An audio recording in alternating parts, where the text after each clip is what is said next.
Welcome to my channel, D Love. I'm D Love, and we're going to hop right in and get a topic for this beautiful day.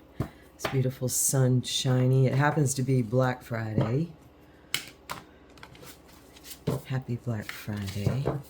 That's taken on a meaning of its own, and there's our topic. Here we go. Death.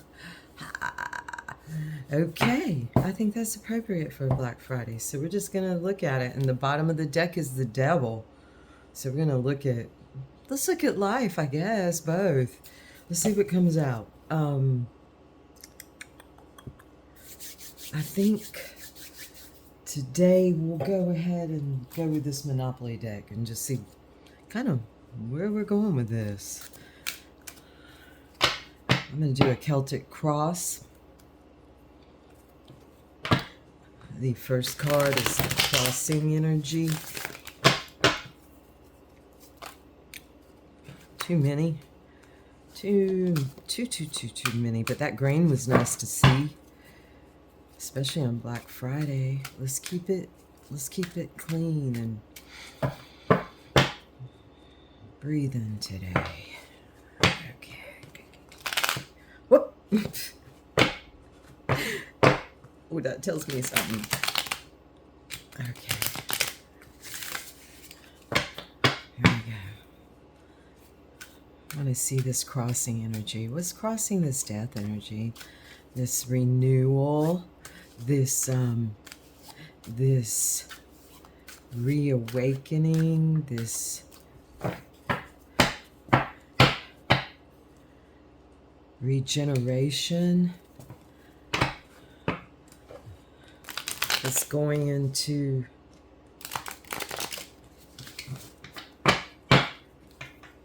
a certain amount of decay that's always on our minds. I love the circular nature of this card. Oh, wow. Okay, here we go. The crossing energy on this is the Knight, and this in this deck it's the Prince.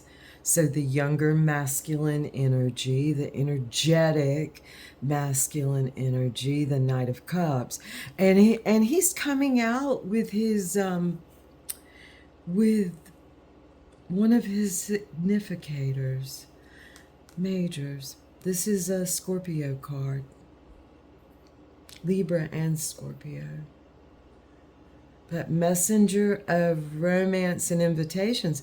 So it's going to be a time where we're going to start getting some invitations and some messages of some like rejuvenation things going on, like exciting rejuvenation. This is a good combination, especially with the devil. We'll be challenged some. Look, devil on the bottom of the deck. Okay, what's crowning this? What's going to crown this entire read? What's the beautiful crowning energy of this? This is our foremost thoughts, and that leads to our actions. Well, our words first, of course, then our actions. What's it going to be?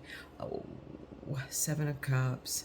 So there's going to be some confusion for us to talk over, and that's why the devil's here. And that's why, I mean, it's a renewal phase. It's only natural. It's taking account and seeing what's in those cups. Confusing illusions play. So we're feeling a little bit of confusion over this. Natural.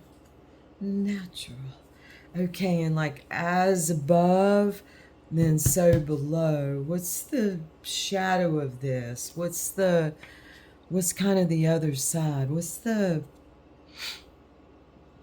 does the devil want us to look at here? As above, so below. What's perking up that we can kind of feel along? Provider, this is the King of Wands. Oh, yes. And we are actually in this energy right now. Provider of authority and charm. So it's like, Daddy got this. This is fire. It's like, just let's all just go with our will. Let's go with what's driving us. Hop in. Let's go. Let's have a good time. Let's do it with good manners and grace, charm. Let's let's rattle and rock and all that good stuff. Roll. So that's fire, fire. Beautiful. Mature. The authority comes in with the maturity and the love and the... I'm looking forward to this. Okay, let's see. Where are we, where are we flowing from into this rejuvenation, into this new, no, into this new, like, beginning, this ending and beginning simultaneously. So what's coming? Where are we coming? Oh man, Queen of Wands, supporter of ambition and business success. She's for the people. In one deck I have, she is the public defender. She's water and fire. Fire and water. The queen. Okay.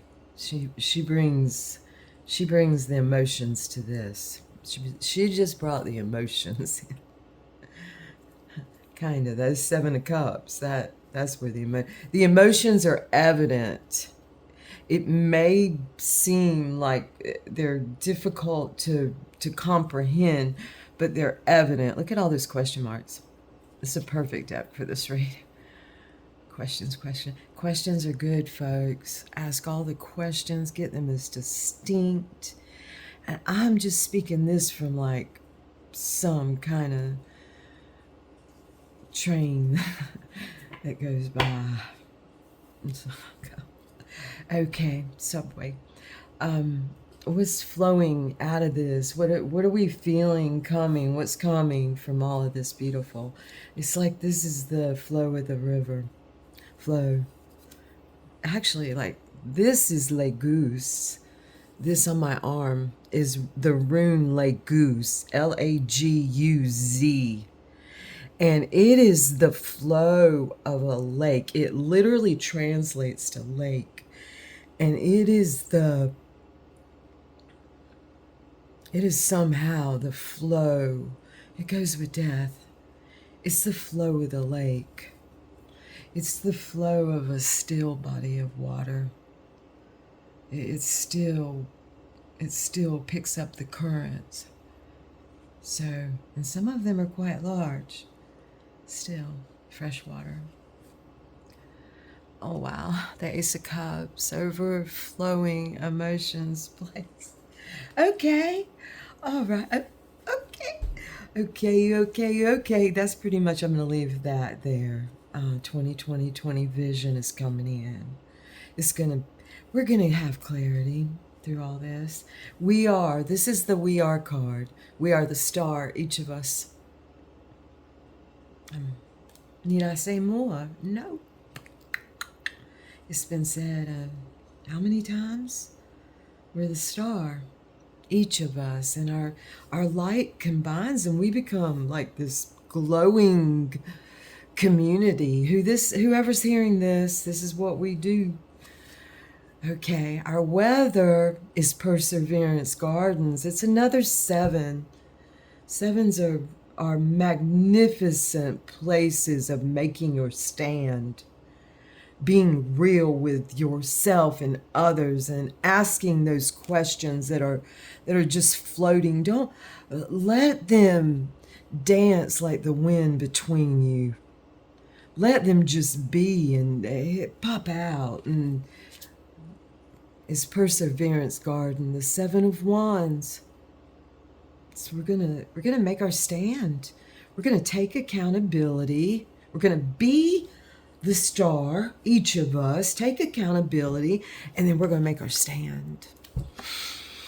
Yes, we're making our stand. That's our weather. It's like, heck yeah, we're making our stand in Perseverance Gardens. Beautiful. Okay, this is what we fear most and what we want most. This is that. I was thinking, what is lurking? Development of affection and creative energy. We fear this is the Page or Princess of Cups, the throne of the cup itself. And these two go together. These go together. If they're separated, that's a via fucking lation. Oops. I bump my own head in sacrifice. Is that sacrifice? I am sacrificing my fucking misery and all that other stuff that goes along with it. I'm leaning unto happy, happy, happy with questions. Simply with questions. Okay. And proper caution given our current, I don't know, I like our current weather. Okay. And the outcome of all this stuff together is a Four of Swords. 4 thoughts. 4 strengths. 4 words that stand together. Restful, solitude way. 4 of Swords. It's a place you can lay your head down. And with this perseverance, with the 7 of Wands, you can safely say, like, I'm not sleeping with that fucking helmet on tonight. I'm going to lay my head down and rest in solitude. Even with another. So this is restful, solitary. A full sense of peace. 2 twos. 2-2. Often in many cards, it's shown with a leaded glass window, like with a. They've been so linked with churches, but it's just a colorful glass window of prisms that are put together that. It's like a big picture of things, and we see it and we rest with it. Stained glass, I think they call it. Stained glass.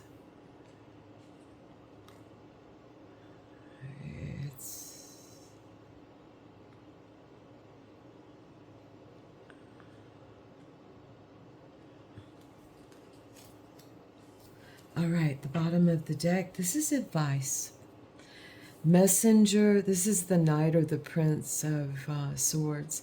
Messenger of impulse and opportunity. Be watchful for this fellow-ish. This fellowish energy. Coming in hot.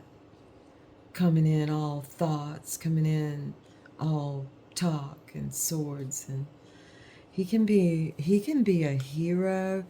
He's like Sir Lance-a-Lot.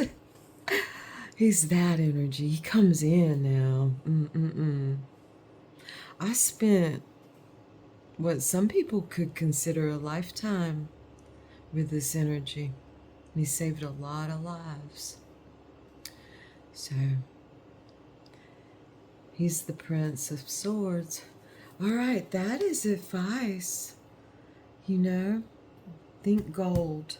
Think gold. And I'm going to do a quick sorties from the Fourth Way, P.D. Uspensky. And this is his talks with, it's called an arrangement by subject of verbatim extracts. This makes me just want to cry with joy. From the record of Uspensky's meetings in London and New York, 1921 through 46, with, of course, Gurdjieff. So I'm going to do a sorties in honor of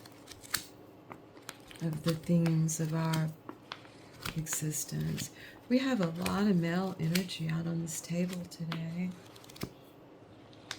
And a queen. And of course, we're all stars. All right. Let's see. The subject is buffers.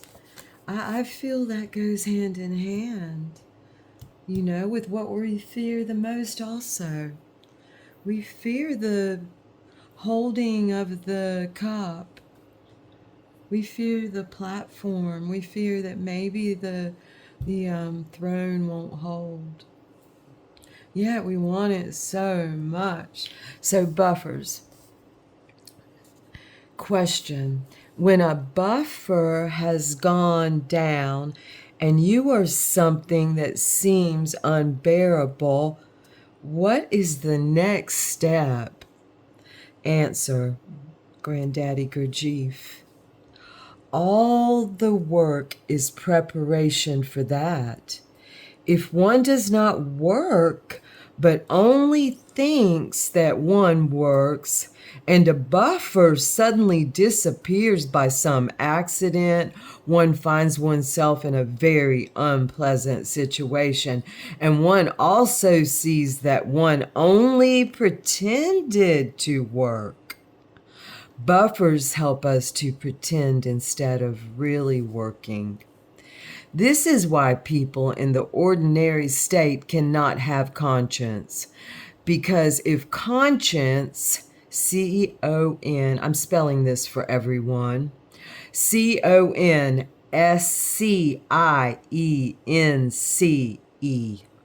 co-science, suddenly came, they would go mad.